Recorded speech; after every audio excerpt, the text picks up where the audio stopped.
Hello and welcome back to Partnership Live. I'm Mariekarl Vilceus-Talty, President and CEO at the Partnership, and we are here talking to the incomparable Aarin Williams Esquire. So we're talking today, our monthly session, talking to New Jersey leaders who are changing the paradigm in maternal health. So Aarin, thank you so much. Welcome. I feel like we need Thank you. applause. How are you? Oh, that's a loaded question. It is. It is. It's a loaded question. I am here and I'm grateful for being here and I appreciate the invitation to be in this setting. And also I'm just grateful to be alive and mostly well and doing some of the work that I love and that I think I'm called to do. And that's as good as it probably can get nowadays. Let's be That honest. is a very concise and grounding Yeah. grounding answer. And thank you so much for joining us. We had a wonderful women's leadership salon a few months ago where we specifically talked about maternal health and the Office of Civil Rights and what does that mean, health and your rights in the workplace. So thank you so much for joining us again. Of But course. before we get into the nitty-gritty of who you are and what you do and how you're changing the paradigm, let me ask you a softball question. Okay. If you were not doing this particular work that you're doing right now, what would you be doing? Yeah. What would I be doing? Um, hmm.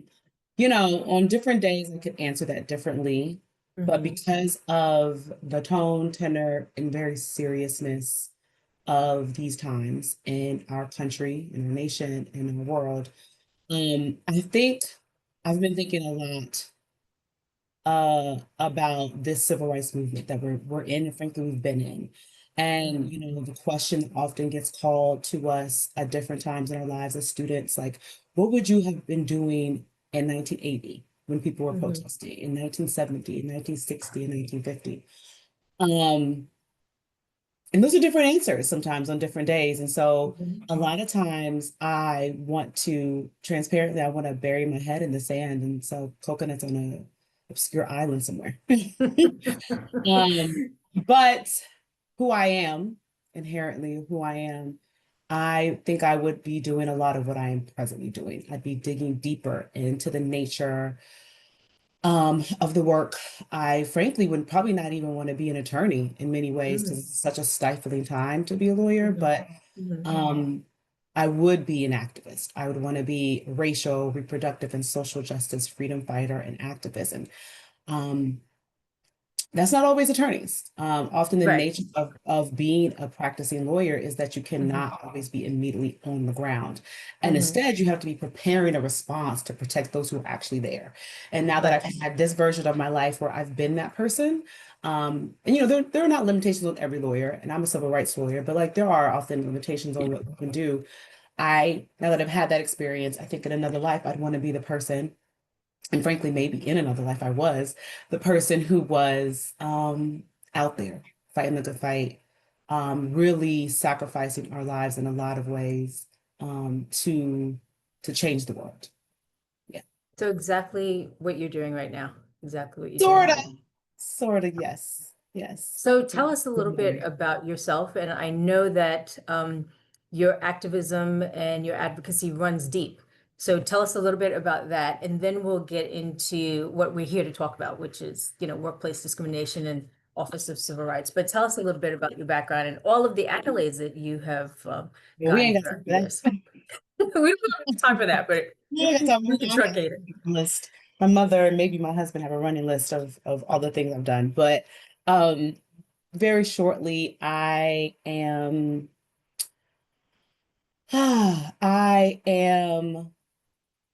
um, a girl from the South, originally from Georgia. But I'm also a military brat, so I've lived a lot of different places. And I come from a long line, both Southern and Midwestern, from both of my parents, of people who have stood on the right side of history, sometimes quietly, sometimes loudly. My father's side of the family has owned their 1,000 or so acres of land in the state of Georgia for a very long time as they were farmers and own one of the oldest Black farms in the history of Georgia. I come from a long line of steelworkers, educators, and military veterans. And that, informs my life and informs my work and informs my integrity and character. And that led me to be an attorney. I thought about being a doctor, and then my mom made me do 2 years, I think, as a candy striper, and I was like, oh, this is boring. You Now, were in the wrong unit. I was at a county hospital in Georgia, so like it was pretty quiet and suburban, but I was like, oh, I think I could do something else. So I like to read and I like to talk and I like to help people and analyze. And so I knew, I have lawyers in my family, thank goodness. And I found myself in law school and I've done a lot of really interesting work. I've been in family courts. I have been in courts in Mississippi and Georgia and Oklahoma. I've represented people who, as a public defender in New Jersey, I represented people who could not afford to pay for attorneys, but still were able to get, and rightfully so, and legally so, were able to receive advocacy and representation through that office. And I had a wonderful long time at the public defender's office. You name the crime, I've probably represented someone who was alleged to have committed it. And then I went to a nonprofit in New York who did state-based reproductive rights and justice work. So again, I've, flown all around the country, mostly in the South because I was my project, my portfolio was in the South, and I represented people who were charged with crimes related to their pregnancy, and sometimes not even just crimes, but civil penalties too. So that can look like people trying to receive or obtain or did actually obtain abortions in certain states, or people who experience miscarriages in certain states and were criminalized for that. And now presently, and still throughout my life, I've worn many hats and held many different roles. And presently, I serve as the chief advisor to the director of the New Jersey Division of Civil Rights. And in that specific role, I advance very special projects that the director believes will protect rights around our state. I can tell you a bit more about what DCR does if you want me to. I don't assume that. Well, let's talk about, so when we talk about discrimination in the workplace, I find it to be so confusing. Okay. So very confusing, especially when we're talking about health discrimination, because it's so broadly defined and it puts employers at a loss if you really do not have a go-to person to kind of suss out and pragmatically talk about this is discrimination and this is not, and what that entails. So can you talk about healthcare, well, health discrimination specifically in the Sure. workplace? Absolutely. So, and I appreciate you acknowledging that, the discrimination in general can be really confusing. I think sometimes people assume that it's not, but it can be very confusing, but it's a very personal experience oftentimes. But let me start with explaining that health discrimination itself, the term health discrimination itself, isn't necessarily defined in the New Jersey law against discrimination. And the NJLAD is the governing anti-discrimination law in our state. And it happens to be one of the oldest laws, one of the most expansive laws around the nation when it comes to anti-discrimination work. So that's the LAD. And in New Jersey, we should be very proud to have and to know that not only is there an agency in our state that literally prosecutes and protects the civil rights laws, but also it's one of the oldest and most expansive. So while health discrimination isn't defined in the LAD, what is discrimination that occurs in places open to the public, like hospitals, doctors' offices, pharmacies, schools, and places also of employment, which is obviously one's workplace. And then the third place that the LAD protects is places of housing, where a person lives or is trying to live or trying to purchase to live. So the LAD is considered, again, the most expansive, and that's largely because we provide protections to well over, I believe, 20 categories that a person may fall within. So that's like race, religion, sexual orientation, pregnancy, disability, like a long list that is even more broad than the federal government and most other states. And so discrimination related to one's health, and health is not only physical health, that also includes mental health conditions or even those that are believed. So sometimes we might see a person and believe that they have a mental health issue or physical health or disability. And even that is protected, the concept of someone perceiving you to have or sometimes your health changes, right? Some certain different times your health may be more stable than other places. All of that, that whole full spectrum of health is protected. And that can show up in a myriad of ways. So I'll give examples in the three different categories of the ways that we protect, again, in housing, employment, and places open to the public. So in housing, a housing provider or a landlord may refuse to rent or sell or even pursue eviction actions against a person due to their health, mental health or otherwise, or disability, or even someone that they reside with or associate with. So that's like how discrimination can show up in housing related to one's health. And then in employment, an employer failing to provide you with, and I know we'll get into this a little bit more, appropriate places to express milk. Even them telling you to use the public restroom is a violation of the LAD related to like your workplace. And then a final example is a restaurant, for example, charging a person who uses a service dog or guide dog with an additional fee to patronize the restaurant. That is also could be considered a violation of the LAD, and that's related to someone's health, mental or physical health. I didn't even know you could actually do that, charge a fee to have a guide dog or Well, a you emotional can't. support animal. You No, I cannot. didn't even know people were actually doing that. Absolutely. Absolutely. Really? People try to do that. Absolutely. They feel like you're coming trying to patronize their, small cafe. They may say, well, we're going to charge you an additional fee for having a dog. Oh, wow. Okay. Now, let's be Okay. clear, like if the dog or animal destroys property, the person is Right. responsible That's for that. something different. Just coming in, we cannot tax you for Mhm. having a service dog or guide dog. Mhm. So that brings me into a whole other lane of question, but what are the most common reasons that people contact your office? Yeah, I don't know that we have any one specific common reason. I mean, other Mhm. than the obvious, which is just to deal with issues related to discrimination. I mean, very, very often, if I had to put it in a category, housing, as we know, which is a social determinant of health, is the bread and butter of people's lives and livelihoods is a very significant part of DCR's portfolio of complaints that come in. And we often work with and receive funding from the federal government from HUD.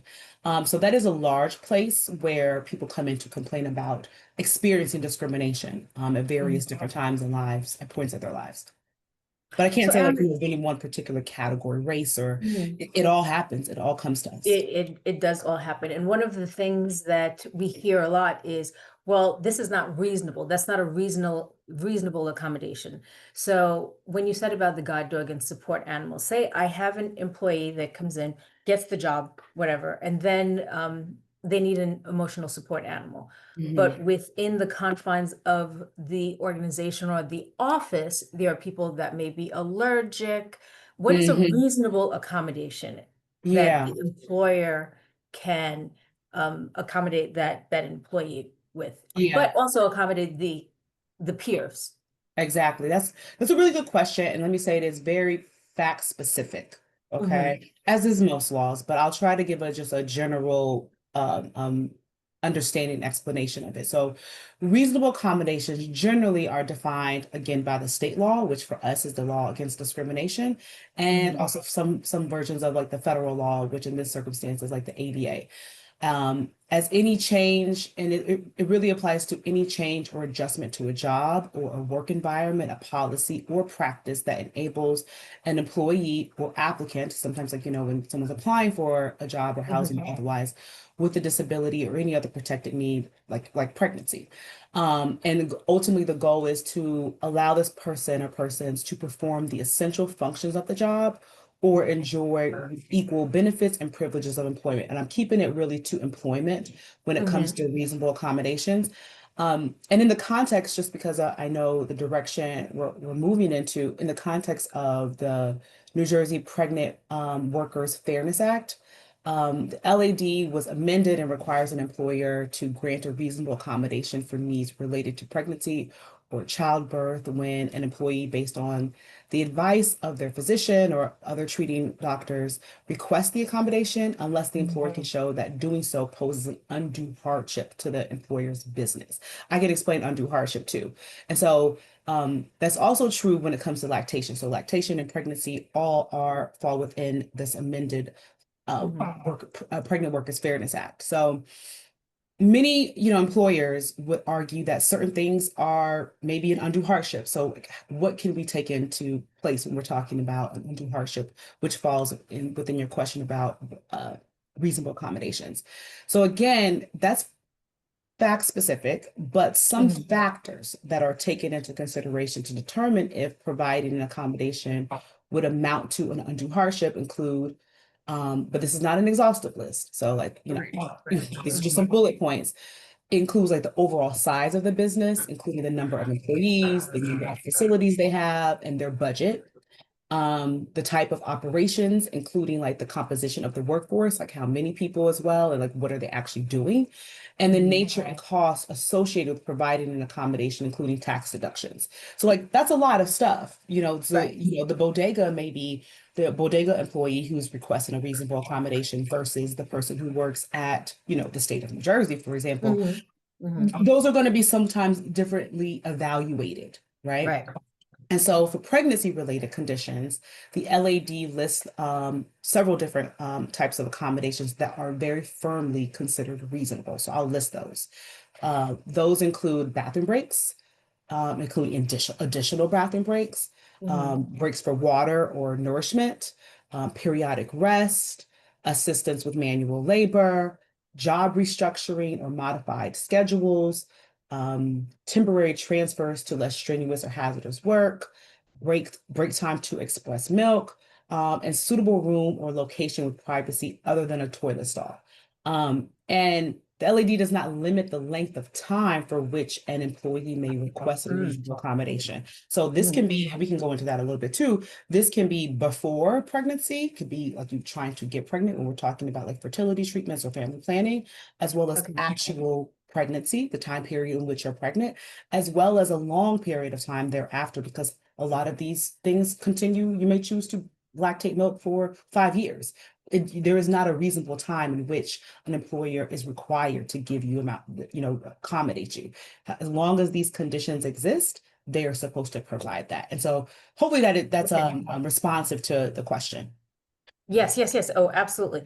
So from the, of course, we are a maternal health organization, so we're all about making sure our mothers and birthing people have what they need, not only for their families and, lactation, but in order to ensure that society itself is moving in the right direction, because we know maternal health is public health.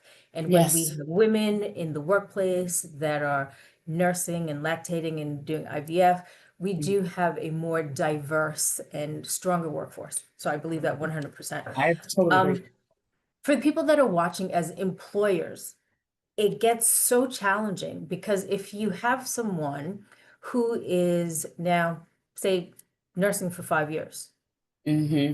and you're saying that the law states that there is no limit.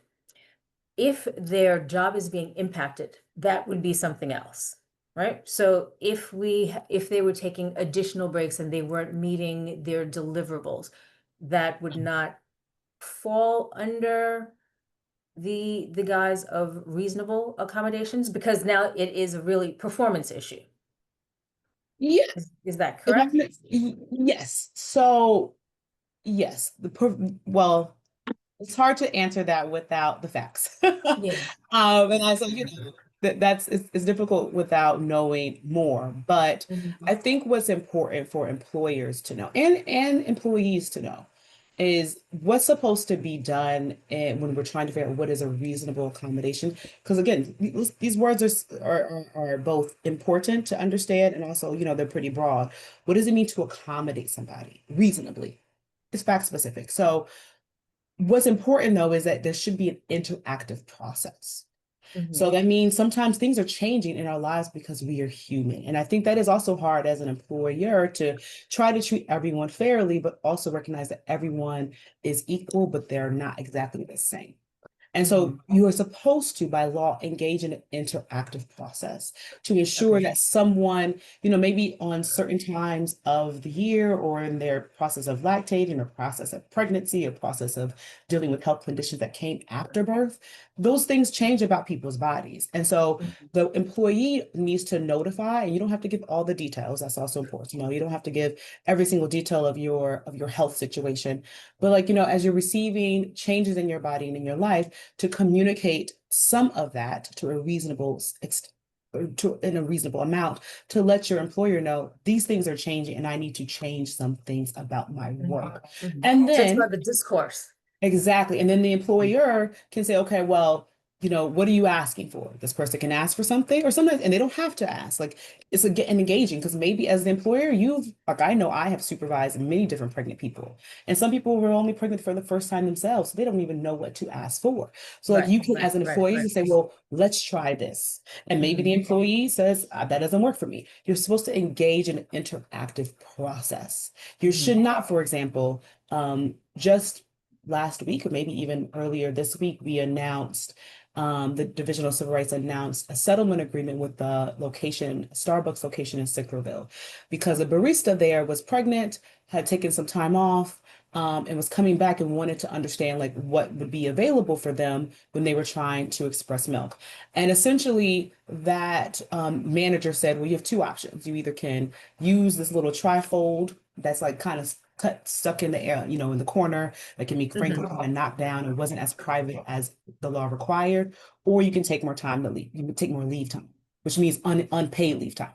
That was Mhm. not an interactive process.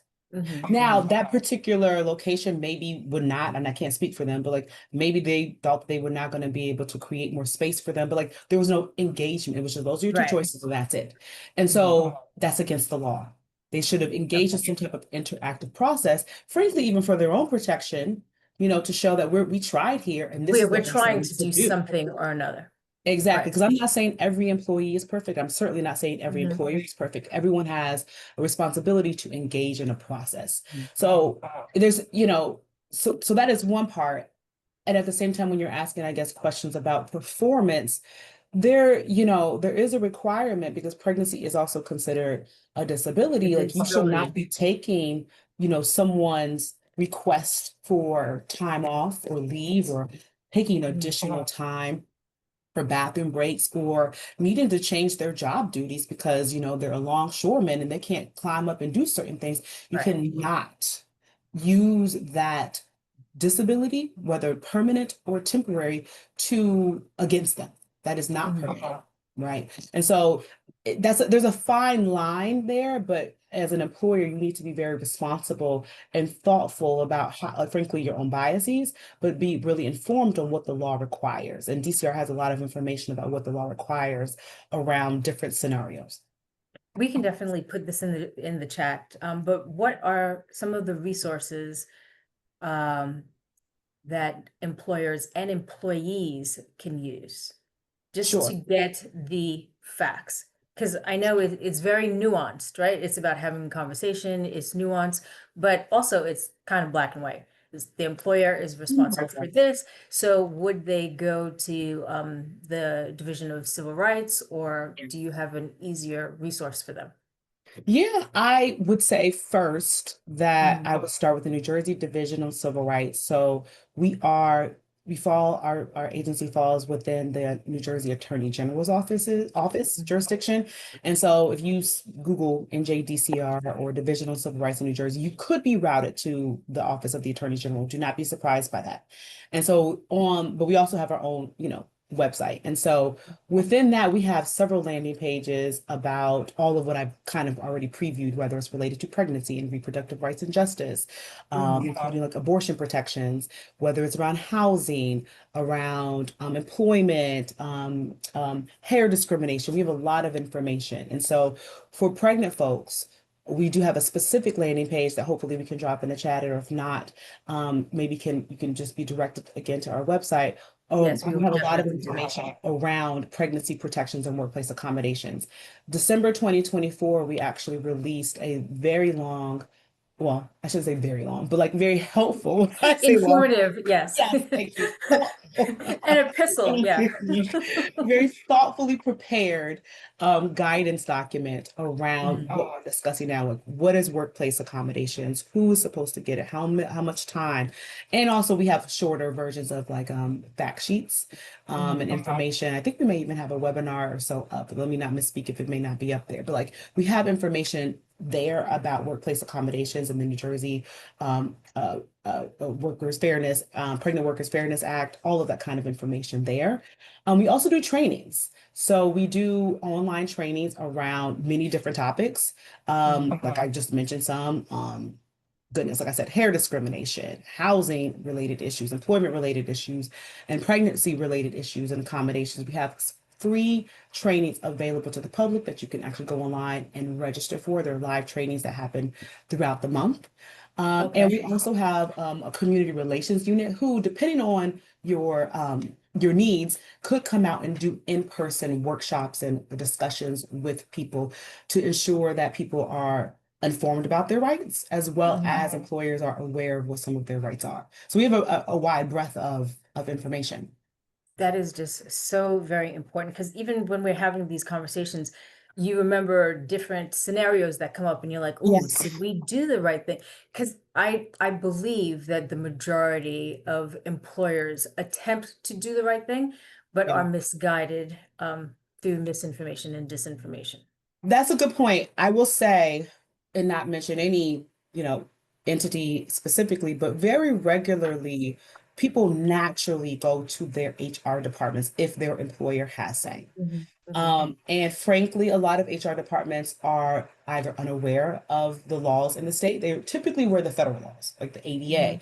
But again, that's why it's always important, and I intentionally always mention that the new law in New Jersey, most laws in New Jersey are more expansive than the federal law. The federal law Mhm. sets the floor. The state that you were in usually sets the ceiling, how far or high you go, right? So that's why in some states people, are going to be treated differently. You can't necessarily go to your cousin in, Texas and ask them what's happening there, because in New Jersey we have very broad and very good protections around so much of our civil rights. And Mhm. so often a lot of employers, HR folks, and otherwise do not know the laws and the requirements around the state. And Mhm. that's unfortunate. It's not uncommon though. And so do not necessarily think that if you get a quick answer from your HR department or from your That that supervisor, is whomever, that's the all law in encompassing. fact. Right. Mhm. And Mhm. that's to employers too. I know sometimes employers, managers, supervisors will be informed themselves by what HR does. Mhm. And you should do a little prodding sometimes. That Mhm. doesn't mean that they're wrong, but it also doesn't mean that they're right. Okay. So seeing what's happening now, we don't have to go into that. With some civil rights being rolled back, is there any jeopardy for the residents of New Jersey? Should we um, be concerned? Yeah. There's no easy way to say that or answer that. Mhm. Um, I will first start with the caveat that my opinions are not those of the Division on Civil Rights or that of the Attorney General's office of the state of New Jersey. Um, but I think there is it's very clear that there is a threat to everyone. Even though New Jersey's laws are very strong, and we Yeah, are, like you said, um, lucky we are. to be in a state that is so progressive. Right. Um, because laws require enforcement, right? And Mhm. so that means there has to be someone in the state to protect those laws. And by law, we have these protections, but it depends on what's being done with them. And so Mhm. presently, I think the New Jersey Attorney General's office and presently the director at the New Jersey Division of Civil Rights and other places are actively working to protect and advance the rights that the law provides us, the protections that the law provides us. But that can also change. And that doesn't mean that the law has changed. It just maybe depends on who is in office may decide deserves protecting. And also, laws are often changing as we see around Mhm. this country and at the federal level. And it's in many ways very precedented what's occurred. I like to say that, like, there's a lot of things that are actually truly repeating themselves, but there are also a lot of things that are not and are new and unprecedented. So it's Right. hard to firmly say that any one specific area is protected more than the other, as we see that definitions are being deleted, Hmm. precedence is being ignored, and standards are being changed at the federal level, which can and will likely trickle down to our state.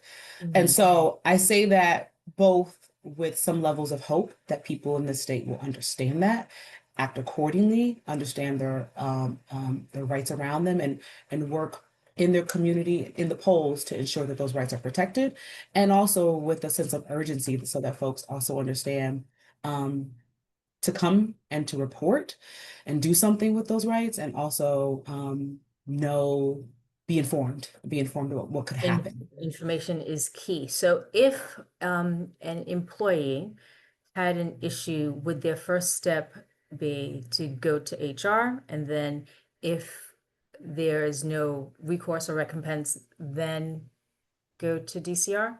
Yeah, What would you great suggest? question. Really great question. I think, again, there's so many different types of employers, and many do not have HR departments at all. Right. Mhm. So I always start first with documentation and research. So you need to document um, a note on your phone, a quick email to yourself, a text message to yourself, or something. Document what's occurring, how you're feeling, and the date and who it involved. That's always where to start.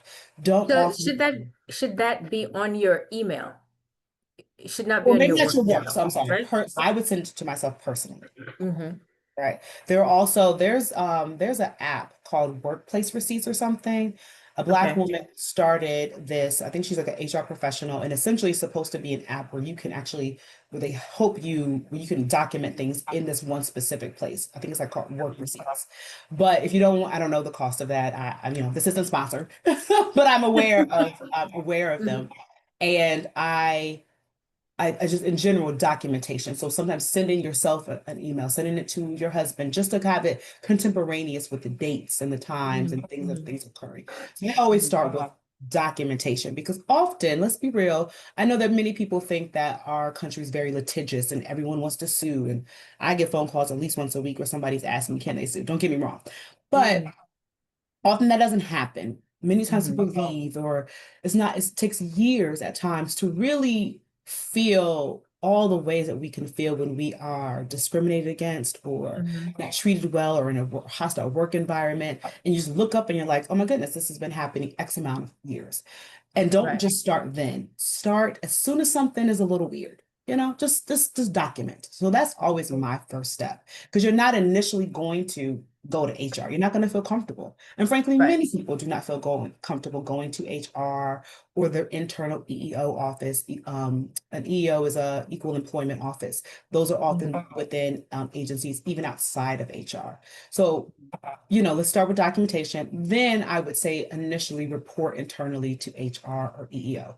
And if you do not have an HR or EEO, and this is a complicated statement to make, but I will still say it, try to have a conversation potentially with the Right. person or persons Mhm. involved. If you believe this is more about a lack of information or knowledge, which is Mhm. why when we had that great salon that you put together for the organization and had me there, you know, I bring documents so people can have this and read it themselves and understand, actually, this is what the Mhm. law says. And you don't even have to know it yourself. You can just say, here it is. I want to provide you this document. I Right. looked at this, I saw this great webinar. I was on live. Mhm. I saw this. Here, I've highlighted a few things, or maybe you should just know. Right. You can start with trying to provide information and education. But Right. again, it is also important to report to HR or EEO. Then you could also, or frankly, at any point, you could report to DCR. At any Mhm. point, you really can. I just like to be realistic about the steps that most people actually go through. So you can Right. report to the New Jersey Division on Civil Rights. Frankly, there's federal offices, just like the Division on Civil Rights, the Office of Civil Rights, which is OCR. Granted, depending on, who's in the office at any given point, that can be those federal laws are Mhm. enforced differently.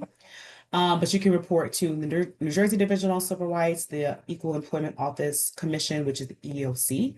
Um, and then they will often open up an investigation. Okay. investigations naturally can take a while. First, they Hmm. have to screen you and make sure they're there to possibly investigate. You'll provide some of your documentation, your information. They'll ask questions about, has this been reported to HR or EEO? Is the employer even aware? And those factors kind of go towards the strength of the case. And transparently, investigations can often take years. And so I would say, don't wait too long to report, but also don't necessarily, and unfortunately, for many reasons, including resources, don't necessarily anticipate these government agencies to be able to do something very quickly. Right. It And does take quite a bit of yeah, time. yeah. And in the circumstances where maybe this is an urgent matter, it's possible that if it's possible, you might be able to retain an attorney. Some attorneys require, different levels of fees. Sometimes you can go to legal clinics. Those are clinics often where housed within law schools where you can potentially go and receive free services. Sometimes there are even, organizations that provide free services like legal offices, like oh my goodness, uh, like the Legal Services of New Jersey. They provide a lot of Okay. housing and Hmm. employment free representation. So So there's there's, pre-representation that we yes, so can there's a lot try. of different triggers and Hmm. levers that you can pull on, rather, not triggers, but levers that you can potentially pull on. Um, and I would just say, just don't wait. Don't wait too long to start to document and think about and inform yourself. Right. So you start with a visceral reaction, thinking something is wrong. Document, um, go to DCR and Google, allow the employer to have some type of discourse once you bring the situation to light. And if that doesn't work, then you can go further. I mean, this Yeah. is so fascinating. We can talk for another hour, but I know that we're getting like the 2-minute flash. Okay. Um, It hasn't been moving this already. How toward, long did you have? I know, I have so many other like really in-depth questions that we're gonna have to have another session, because I know that people, again, try to do the right thing, but because of misinformation and disinformation, Yeah. and not having the accurate resources, Yeah. things do go awry.